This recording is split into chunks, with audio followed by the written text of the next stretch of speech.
සත්වග සනසා නම් පද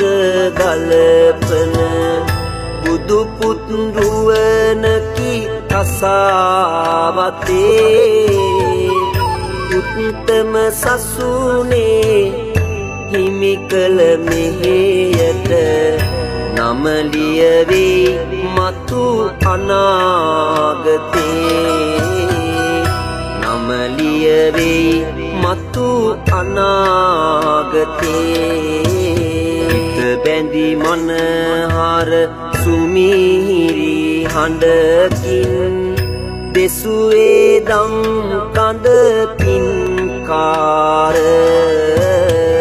සරෙහි දවසක අපි කළ පිනකට සමිඳුන් වැඩියේද